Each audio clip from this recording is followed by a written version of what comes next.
इस पूरे वीडियो का मकसद है नॉन एनिमे फैंस को एनिमे के बारे में बताना। इन केस अगर मुझको लगा कि इस सीरीज में कुछ एक्सप्लेन करने लायक नहीं है तो ये इसका फर्स्ट एंड लास्ट एपिसोड हो सकता है। फर्दर अगर तुमको ओरिजिनल एनिमे देखना है तो लिंक तुमको डिस्क्रिप्शन में मिल जाएगा। तो हमारी कहानी की शुरुआत होती है एक प्यारे से शहर से, जहाँ पे हमको दिखाया जाता है कि एक लड़का अपने घर से चुपचाप निकल रहा होता है। बाहर निकलने के बाद वो कहता है, ये कितना अच्छा है ना, आज पहली बार है जब मैं रात में घर से बाहर निकला हूँ और वो भी किसी को बिना बताए। मैं बहुत आज़ाद महसूस कर रहा हूँ। फिर वो लड़का एक पार्क में चला जाता है और एक झूले पे बैठ के झूलते हुए सोचता है, मुझे स्कूल भी जाना है तो मुझे सो जाना चाहिए था। वो झूला झूलते हुए मजाक कर ही रहा होता है। फिर वो बताता है, मुझे कुछ दिन पहले ही सोने की दिक्कत आई है। मैं हूँ यामुरी, 14 साल का, मिडिल स्कूल सेकेंड ईयर। मुझे स्कूल में एक बार लव लेटर मिला था और मैंने उसको रिजेक्ट कर दिया। ये उस तरह का नहीं है कि मैं खुश था, लेकिन मैं क्या ही कर सकता था, क्योंकि मुझे कभी पता ही नहीं चला किसी को पसंद करना या ना पसंद करना क्या होता है।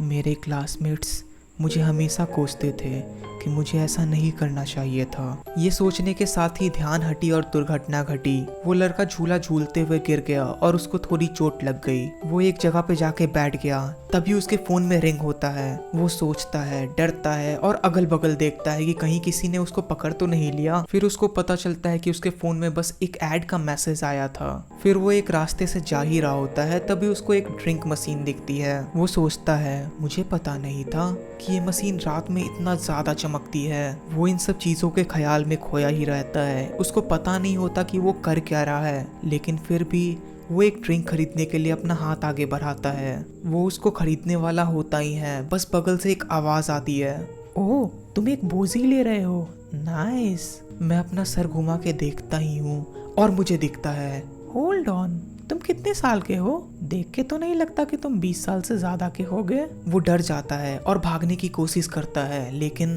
वो लड़की उसका हाथ पकड़ लेती है। फिर वो बोलती है, रिलैक्स, मैं पुलिस वगैरह को नहीं बुलाने वाली। मुझे पता है कि तुम सो नहीं पा रहे लड़के। फिर वो लड़की उसको अपने अपार्टमेंट में ले जाती है। वो बताती है कि वो उसको एडवाइस देना चाहती है जिन लोगों को सोने में प्रॉब्लम होती है। वो उनकी बस मदद करना चाहती है। अब वो लड़की उसको अपने रूम में ले जाती है और बोलती है, चलो सोते हैं। फिर वो लड़की अपना कोट उतारती है।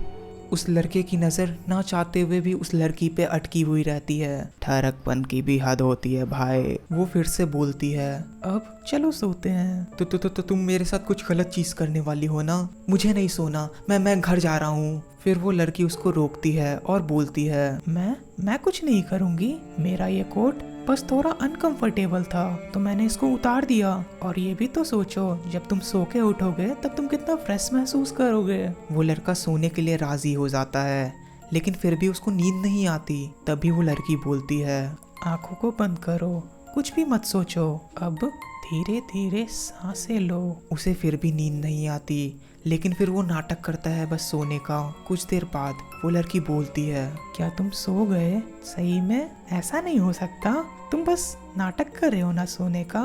हे अब धीरे धीरे उसका बर्ताव चेंज हो जाता है। वो धीरे धीरे मेरे तरफ चलते हुए आती है और बोलती है, मैं इंतजार नहीं कर सकती। वो मुझे पकड़ती है और मुझे काट लेती है जैसे कि वो एक वैम्पायर हो, और धीरे धीरे मेरा खून चूसने लगती है। वो लड़की खून चूस के हटती ही है कि बस यामुरी उड़ जाता है। वो अपने शरीर से खून गिरता हुआ पाता है। फिर वो लड़की बोलती है, हो सकता है कि तुम एक मच्छर ने काटा हो, एक बहुत बड़े मच्छर ने। लेकिन यामुरी बोलता है, फिर तुम्हारे मुंह पे खून क्यों लगा हुआ है? क्या तुम एक वैम्पायर हो? वो लड़की बहुत कैजुअली बोलती है, हाँ मैं हूँ। फिर मैं एक वैम्पायर बन चुका हूँ, अब मैं क्या करूं? फिर वो बोलती है, खून चूसने से कोई वैम्पायर थोड़े ना बनता है। फिर वैम्पायर बनते कैसे हैं, मुझे बताओ। हमारे लिए खून चूसना उसी के तरह है जिस तरह तुम लोग के लिए खाना खाना।